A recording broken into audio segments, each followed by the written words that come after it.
વીરપુરમાં જલારામ જયંતિ નિમિત્તે સુરતથી વીરપુર સાયકલથી સંઘ આવી પહોંચ્યો। જેની વાત કરવામાં આવે તો સુરતથી વીરપુર સાયકલનો સંઘ આવી પહોંચ્યો। આવતીકાલે શનિવારના રોજ સંત શિરોમણી જલારામ બાપાની 221મી જન્મ જયંતિ નિમિત્તે છેલ્લા 12 વર્ષથી સુરતથી વીરપુર સાયકલ લઈને આવતું કૃષ્ણ ગ્રુપ આજે ચોથા દિવસે આવી પહોંચ્યું હતું અને કોરોના મહામારી સમગ્ર વિશ્વમાંથી દૂર થાય તેવી પ્રાર્થના કરી હતી।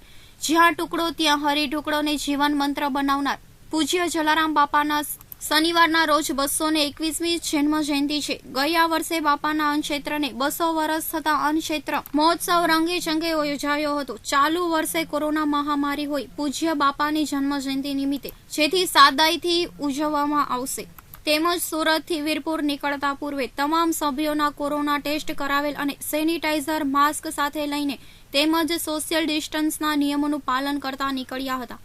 આની વીરપુર પહોંચતા ગામના પ્રવેશ દ્વારે જ આ સંઘ દ્વારા પૂજા અર્ચના થઈ હતી તેમજ બાપાના ભજન કરતા કરતા બાપાની સમાધિ સ્થળે તેમજ મંદિરે પહોંચી દર્શન કરી નવું વર્ષ કોરોના મુક્ત બને અને સમગ્ર વિશ્વનું આરોગ્ય સારું રહે તેવી પ્રાર્થના કરી હતી। જય જલારામ। મારું નામ મેહુલ કુમાર છે। અમે સુરતથી આવીએ છીએ। કૃષ્ણ જલારામ ગ્રુપ અમે 40 થી 45 જણા છીએ।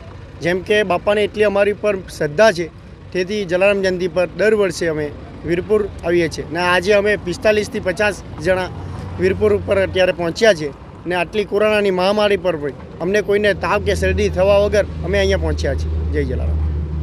ગૌરવ ગાજીપરા સાથે કિશન મોરબિયા, KTV ન્યૂઝ વીરપુર।